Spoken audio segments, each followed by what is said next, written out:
Assumptions for Friedman rank sum test, which is a non-parametric test that is used when the data are non-parametric, i.e. the data are not normally distributed.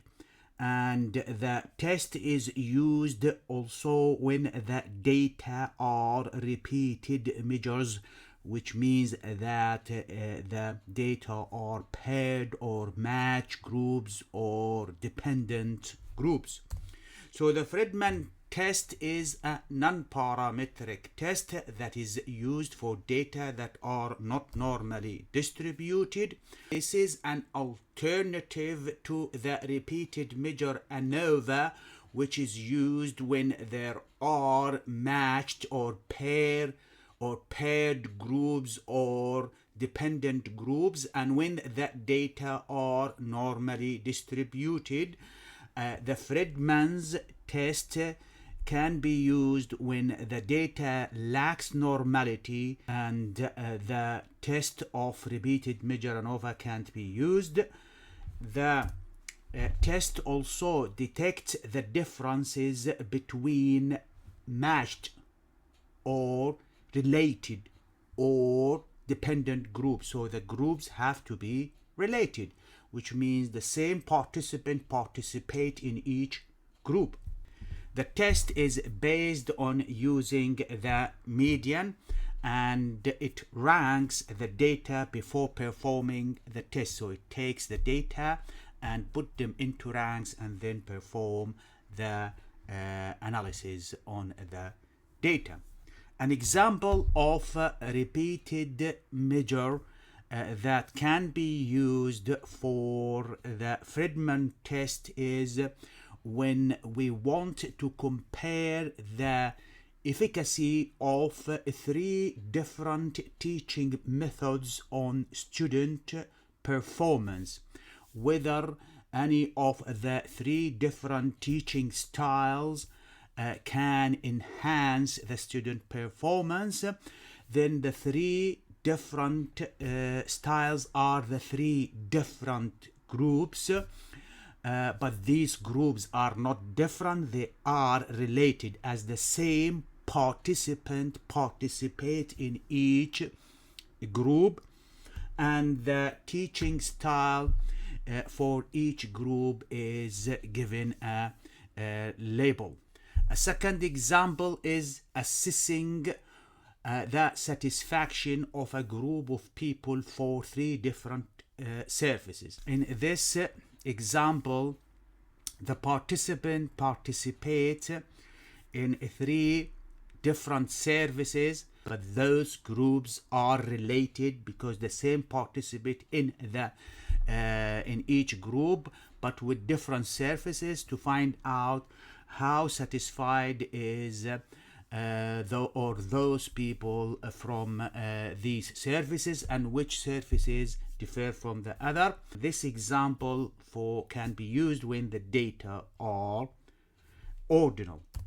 And another example for the repeated measure data is analysis of repeated measures in medical experiment. It is very often that a drug want to be tested, and volunteers or participants are assigned to three or more groups, but these groups are related because the same participant participate in these groups, and testing whether the dose or the time of the dose can improve the efficacy of the drug. So there are multiple examples in a situation where this test can be used when the data are repeated measures, when the same participant exists in each group, but with different conditions tested for each group. To perform the Friedman's test, alternative and null hypothesis has to be generated and stated. The null hypothesis will state that the distributions of the groups are identical, which means the median ranks of groups or conditions are the same. The alternative hypothesis will state that at least one group differs in distribution. At least one group has different median ranks from the other. And then a p-value is calculated. If it is less than 0.05, then reject the null hypothesis and accept the alternative hypothesis, which indicates that there is a difference between the groups. So the things with the Friedman test is that it will try to determine if there is an overall difference or differences between the groups for all the groups without specifying which group is different from the other. So a post hoc has to be done if the p-value is significant. The post hoc test will assess pairwise group to find out the groups that differ. Assumptions. So this drags us to the main topic of this presentation, which is assumptions. Assumptions are specific conditions or criteria or characteristics of that data that have to be met before performing any statistical test to produce a reliable results. So each statistical test have a set of assumptions that have to be met or fulfilled.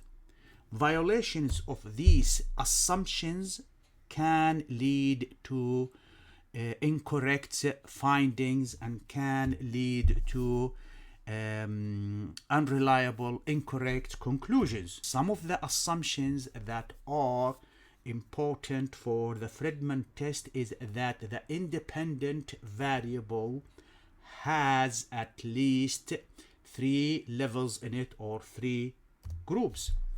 The data come from related groups or matched samples, i.e. it is repeated measures from the same subject, the same participant participate in the groups.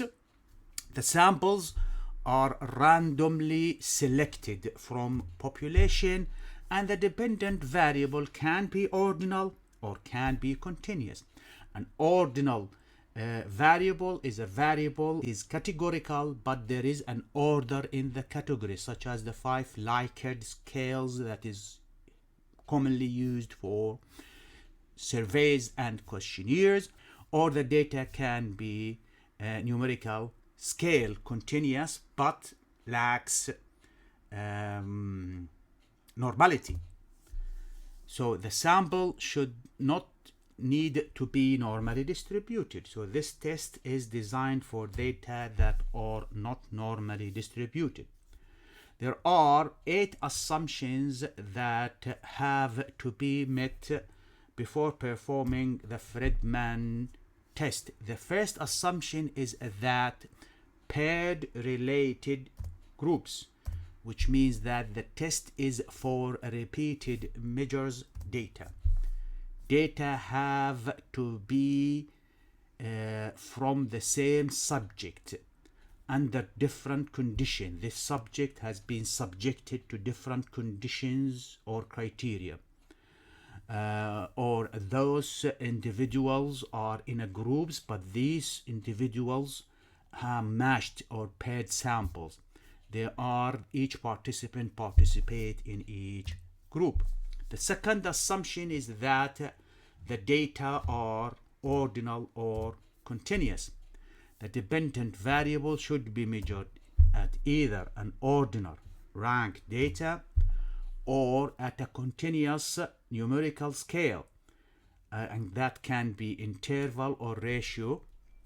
And if it is a continuous data, then this data should be non-parametrics, which means lacks normality, to use this test. The third assumption is that there should be at least 3 groups.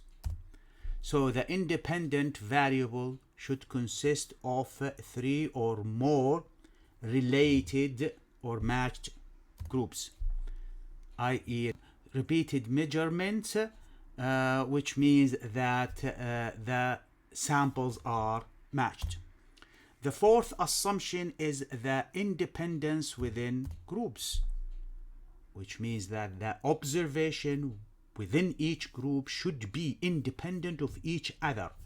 No influence or overlap between the measurement in different groups. The fifth assumption is that comparable measurement scales, which means that the dependent variable measured on the same scales across all groups. The sixth assumption is rankable data. That data can be ranked, which means that order does exist in the observations. The seventh assumption is that there is no distribution assumption, which means that the test doesn't require that the dependent variable have to follow specific distribution. So this test is robust for violation of normality, and it is used when the data are not normally distributed. And the eighth assumption is sample size, as the sample should be sufficiently large to perform this test. So what to do when the violation of the assumptions is being detected or observed? Then use a non-parametric method such as Wilcoxon Signed-Rank Test for two paired groups. This test is used for two groups, and these groups are related. Friedman's is used for paired groups, but for three or more groups, or alternatively use the Kruskal-Wallis test when the groups are independent. If you find this video useful, do subscribe to the channel, leave any comment in the indicated box, and activate the notification bell to receive the recent and latest release into the channel of several different video clips, and click on the like icon and share the video link with others so the channel can expand and improve to include a large scope of different statistical method and how to analyze data using several different statistical packages such as SPSS, Excel, Stata, Jamovie, R Statistics, GraphPad, Prism, GPower, Python, and RevMan. If you are a student or a researcher and you have a data, whether it is quantitative or qualitative, and you want to perform statistical analysis on that data using any of the softwares listed here, whether it's SPSS, Excel, Stata, Jamovie, R Statistics, GraphPad, Prism, RevMan, GMP, Python, then do contact me to arrange for either a one-to-one private tutor session or a training course on any of these statistical packages. My contact details are given here, so don't hesitate to write to me or email me if you need a private one-to-one tutoring or a training course.